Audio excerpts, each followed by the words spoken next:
Hello दोस्तों, कैसे हैं आप सब। एक बार फिर से आप सबका स्वागत करता हूं। दोस्तों, हम सब जीवन में एक बार विदेश घूमने की यात्रा तो जरूर बनाते हैं, लेकिन अपनी रोजमर्रा की जिंदगी से वक्त और पैसे निकाल पाना दोनों बहुत मुश्किल काम है। अगर आप भी विदेश यात्रा का प्लान बना रहे हैं और विदेशी प्राकृतिक सुंदरता को देखना चाहते हैं, तो आप अपनी विदेश यात्रा की शुरुआत भारत के पड़ोसी देश नेपाल से कर सकते हैं। नेपाल सभी तरह के पर्यटकों के लिए एकदम अनुकूल जगह है। चाहे आप धार्मिक यात्रा करना चाहते हो या फिर किसी रोमांचक यात्रा की ख्वाहिश लिए हों, नेपाल आपके लिए बेस्ट ऑप्शन हो सकता है। तो चलिए दोस्तों, इस वीडियो में हम आपको नेपाल यात्रा से संबंधित संपूर्ण जानकारी देंगे। जैसे आप नेपाल कब जा सकते हैं, कैसे जा सकते हैं, फ्लाइट, बस और ट्रेन का कितना किराया लगेगा, किन किन डॉक्यूमेंट्स की जरूरत पड़ेगी नेपाल में, इंडियन करेंसी को नेपाली करेंसी में कैसे एक्सचेंज कराएंगे, वहां का सिम कार्ड कितने का मिलेगा और कौन कौन सी टूरिस्ट प्लेसेस हैं नेपाल में। साथ ही साथ नेपाल घूमने में आपका कुल कितना खर्चा हो सकता है, ये सारी जानकारियां हम आपको इस वीडियो में देंगे। तो चलिए दोस्तों, सबसे पहले बात करते हैं कि आप नेपाल कैसे पहुंच सकते हैं। दोस्तों, इस वीडियो में मैंने दिल्ली को इनिशियल पॉइंट माना है, क्योंकि दिल्ली की कनेक्टिविटी सभी प्रमुख शहरों से काफी अच्छी है। तो अगर आप दिल्ली से नेपाल आना चाहते हैं तो आपके पास बस, फ्लाइट और ट्रेन तीनों ही ऑप्शन अवेलेबल हैं। तो चलिए सबसे पहले बात करते हैं बाई रोड आप नेपाल कैसे पहुंच सकते हैं। अगर आप बाई रोड आना चाहते हैं तो डीटीसी की बस आपको दिल्ली से अवेलेबल हो जाएगी, डॉक्टर अंबेडकर बस टर्मिनल से। जी हाँ, यहाँ से बस चलती है सीधा काठमांडू तक और बस का जो समय है वो सुबह 10 बजे है और बस को दिल्ली से काठमांडू पहुंचने में करीब 30 घंटे का समय लगता है। अगर बस के टिकट की बात करें तो पहले ये बस का टिकट 2300 रुपए पर पैसेंजर हुआ करता था, लेकिन अब इसे बढ़ा करके 2800 रुपए पर पैसेंजर कर दिया गया है। एसी वॉल्वो बस है, लेकिन सिटिंग बस है, इसमें स्लीपर की व्यवस्था नहीं है। बस की बुकिंग आप ऑनलाइन भी कर सकते हैं। बुकिंग के लिए आप 7 दिन पहले तक ऑनलाइन बुक कर सकते हैं। बुकिंग के लिए आप इनकी वेबसाइट www.dtcbooking.in पर जाकर बस बुक कर सकते हैं। इसके बाद इसमें जो आपसे आइडेंटिटी मांगी जाएगी, उसमें आप कोई भी आईडी प्रूफ लगा सकते हैं। Aadhaar card, voter ID, driving licence या पैन कार्ड कोई भी आप लगा सकते हैं। इसके अलावा कुछ निजी बसें भी चलती हैं जिनका किराया कुछ कम रहता है, लेकिन इनकी ऑनलाइन बुकिंग नहीं होती है। अगर आप कार या बाइक से जाते हैं तो देखिए आपको बॉर्डर पर लेना होगा परमिट।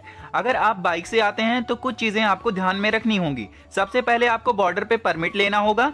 अगर परमिट की बात की जाए तो बाइक वालों को पर डे का 120 रुपए चार्ज लगेगा। मान लीजिए अगर आप 7 दिन का नेपाल टूर प्लान कर रहे हैं तो आप 1 दिन की एक्स्ट्रा परमिट लेकर चलिए, आप 8 दिन का परमिट लेकर जाइए, क्योंकि कभी कभी ऐसा होता है कि जो समय हमें दिया जाता है उस समय हम वापस नहीं आ पाते।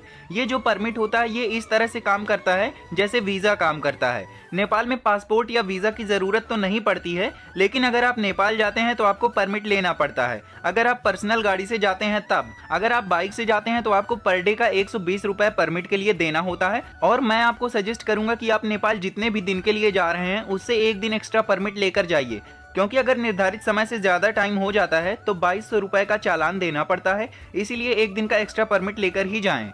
इसके अलावा अगर आप बाइक से जाते हैं तो बाइक को पूरी तरह से मेंटेन रखिए और बाइक के सारे डॉक्यूमेंट्स आप अपने तैयार रखिए। बाइक में साइड मिरर वगैरह सब अच्छे से लगे होने चाहिए, नहीं तो आपको 2200 रुपए का चालान भरना पड़ सकता है।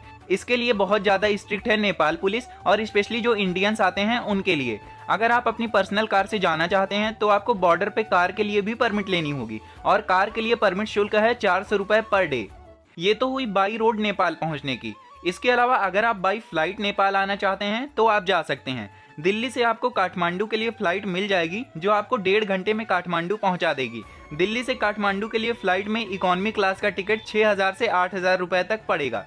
इन सब के अलावा अगर आप बाई ट्रेन नेपाल जाना चाहते हैं तो ये ऑप्शन भी आपके पास मौजूद है। बाई ट्रेन नेपाल जाने का सबसे सस्ता और बेस्ट ऑप्शन है। देखिए, अगर आप ट्रेन से नेपाल जाना चाहते हैं तो आपके पास 2 बॉर्डर मिलते हैं जहां से आप नेपाल पहुंच सकते हैं। एक है वाया रक्सौल बॉर्डर जो बिहार में है, और दूसरा है वाया गोरखपुर बॉर्डर जो यूपी में है। पहले मैं आपको बताऊंगा बिहार बॉर्डर के बारे में। जी हाँ, अगर आप वाया रक्सौल बॉर्डर जाना चाहते हैं तो दिल्ली से रक्सौल के लिए बहुत सारी डायरेक्ट ट्रेनें मिल जाएंगी।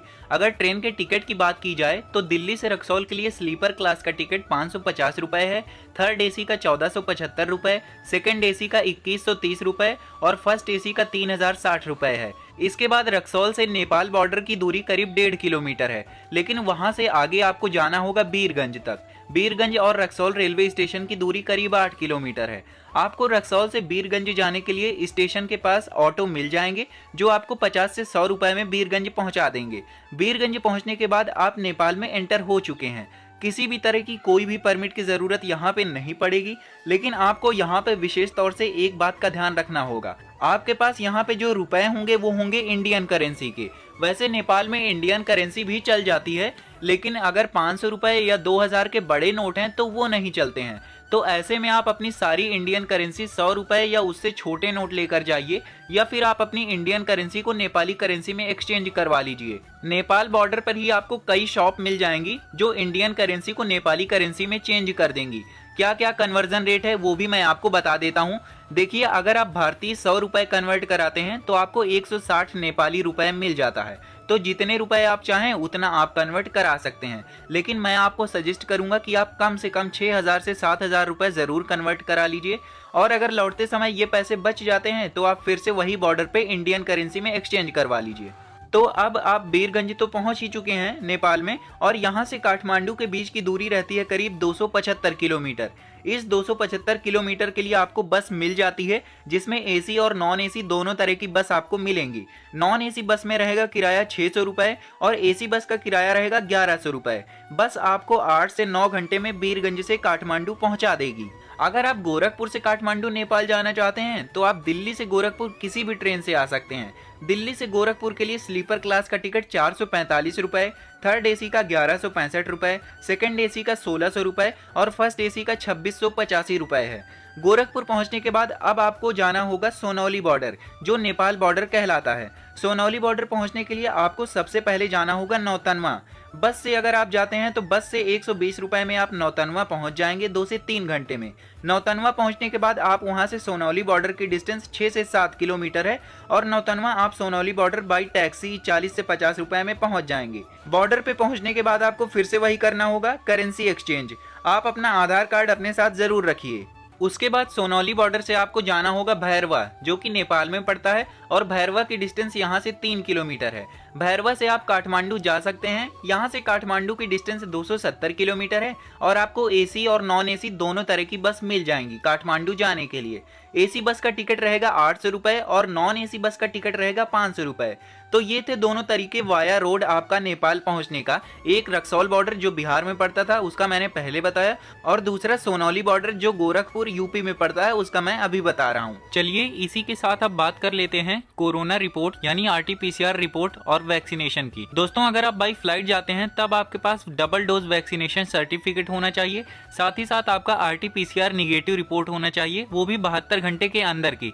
लेकिन अगर आप इसके अलावा यानी फ्लाइट के अलावा बाई रोड जाते हैं तब आपके पास केवल वैक्सीनेशन डोज का रिपोर्ट होगा, तब भी काम चल जाएगा। RT-PCR की कोई जरूरत नहीं। चलिए अब बात करते हैं मोबाइल नेटवर्क की। तो जैसे ही आप बॉर्डर क्रॉस करेंगे आपका इंडियन सिम कार्ड काम करना बंद कर देगा, और आपको यहाँ पर नेपाल का सिम कार्ड लेना पड़ेगा, जो 200 रुपए में आपको वहीं बॉर्डर पर मिल जाएगा। और आप यहाँ उसमें जो भी बैलेंस डलवाना चाहें उसका अलग से बैलेंस डलवा सकते हैं। चलिए अब बात करते हैं कि आप नेपाल में कहाँ पर स्टे कर सकते हैं, रूम या होटल के क्या चार्जेस हैं, और अगर हॉस्टल या डॉर्मेट्री की बात की जाए, क्योंकि बहुत सारे सोलो ट्रैवलर्स और बैक पैकर्स होते हैं, तो उनके लिए नेपाल में बहुत सारे बजट हॉस्टल्स और डॉर्मेट्री मिल जाएंगे। तो चलिए यही बात हम करने वाले हैं कि यहाँ पर आपका स्टे और फूड का क्या खर्चा होगा। नेपाल में आपको काठमांडू में होटल, हॉस्टल, डॉर्मेट्री सब कुछ मिल जाएगा, जहां पर आपको एक एवरेज होटल 600 से 800 रुपए में मिल जाएगा। अगर वहीं डॉर्मेट्री की बात की जाए जो सोलो ट्रैवलर्स होते हैं उनके लिए, तो डॉर्मेट्री आपको बड़े आसानी से जगह जगह पर 200 रुपए में मिल जाएगी। खाने पीने की अगर बात की जाए तो यहाँ पर जनरल फूड आपको 100 रुपए से 150 रुपए थाली मिल जाएगा। फूड के यहाँ पर बहुत सारे ऑप्शन अवेलेबल हैं, आप अपने बजट के हिसाब से खा पी सकते हैं। चलिए अब बात करते हैं कि आप नेपाल में कहां कहां घूमने जा सकते हैं और यहां पर कौन कौन सी टूरिस्ट प्लेसेस हैं। पशुपतिनाथ मंदिर नेपाल के सबसे पवित्र हिंदू मंदिरों में से एक है, जो काठमांडू शहर से 3 किलोमीटर दूर पवित्र बागमती नदी के किनारे पर बसा हुआ है। ये मंदिर भगवान शिव को समर्पित है, जहां पर हजारों की तादाद में रोज भक्त आते हैं। साल 1979 में पशुपतिनाथ मंदिर को यूनेस्को के विश्व धरोहर स्थलों में भी शामिल किया गया था। इस मंदिर के बारे में कहा जाता है कि इस मंदिर में स्थापित ज्योतिर्लिंग भारत के 12 ज्योतिर्लिंगों से बना है। नेपाल में साल 2015 में एक भयंकर भूकंप आया था, जिसकी वजह से इस मंदिर की कुछ बाहरी इमारतें ध्वस्त हो गई थी, लेकिन इस मंदिर का गर्भगृह आज भी सुरक्षित है। काठमांडू नेपाल की कल्चरल कैपिटल यानी सांस्कृतिक राजधानी है। यहाँ नेपाल की सर्वाधिक जनसंख्या निवास करती है और ये शहर यहाँ आने वाले पर्यटकों को बेहद रोमांचित करता है। ये शहर 1400 मीटर की ऊंचाई पर स्थित पर्यटकों को आनंदमयी वातावरण प्रदान करता है। काठमांडू शहर अपने मठों, मंदिरों और आध्यात्मिकता के साथ साथ अपनी नाइट लाइफ के लिए भी बहुत मशहूर है। पोखरा नेपाल के सबसे लोकप्रिय पर्यटन स्थलों में से एक है। हिमालय पर्वत की तलहटी में बसा हुआ पोखरा काठमांडू के बाद नेपाल का दूसरा सबसे बड़ा शहर है, जिसे नेपाल की पर्यटक राजधानी यानी टूरिस्ट कैपिटल ऑफ नेपाल के रूप में भी जाना जाता है। ये शहर हिमालय का प्रवेश द्वार है, जो यहाँ आने वाले पर्यटकों को अपने खूबसूरत नज़ारों और रोमांचक खेलों से रूबरू कराता है। पोखरा शहर गंडकी नदी और इसकी कई सहायक नदियों द्वारा बंटा हुआ है, जो यहाँ के अनूठे भूगोल में अपना योगदान देता है। और जितनी भी एडवेंचर एक्टिविटीज होती हैं, आप पोखरा से ही इसकी शुरुआत कर सकते हैं और खासकर ट्रेकिंग के लिए लोग यहाँ पर आते हैं। नगरकोट नेपाल के सबसे ज्यादा देखे जाने वाली जगहों में से एक है।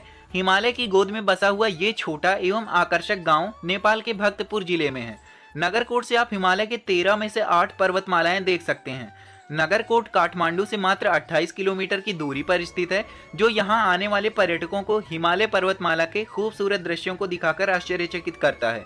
2000 मीटर की ऊंचाई पर स्थित नगरकोट प्रकृति प्रेमियों के लिए स्वर्ग के समान है।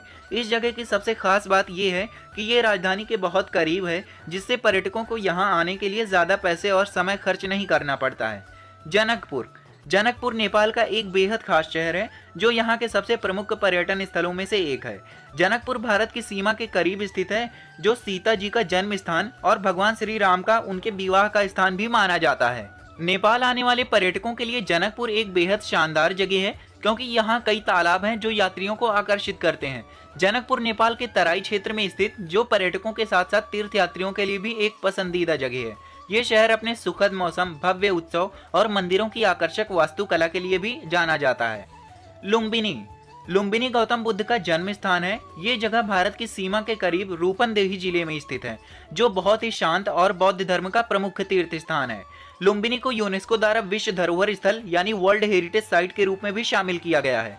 यहाँ स्तूप और मठ इस जगह को खास बनाते हैं। इस जगह को सम्राट अशोक के स्मारक स्तंभ के रूप में भी जाना जाता है। नेपाल की यात्रा करने वाले लोग लुम्बिनी शास्त्रों का अध्ययन, धर्म के बारे में जानने और अपने दिलो दिमाग को तरोताजा करने के लिए यहाँ आते हैं। तो दोस्तों, ये थी नेपाल टूर के बारे में कंप्लीट जानकारी। अगर आपको वीडियो पसंद आई है तो वीडियो को प्लीज लाइक करें और चैनल को जरूर सब्सक्राइब करें, जिससे आपको आगे भी ऐसी ही इंफॉर्मेटिव वीडियोस देखने को मिलती रहें। दोस्तों, आज के एपिसोड में बस इतना ही। अगर आपको ये वीडियो अच्छी लगी तो वीडियो को लाइक कीजिए और चैनल को सब्सक्राइब कर लीजिए। साथ ही बेल आइकन को भी दबाएं, ताकि आने वाली हर एक वीडियो का आपको अपडेट मिल सके। तो मिलते हैं अगले वीडियो में, तब तक के लिए धन्यवाद।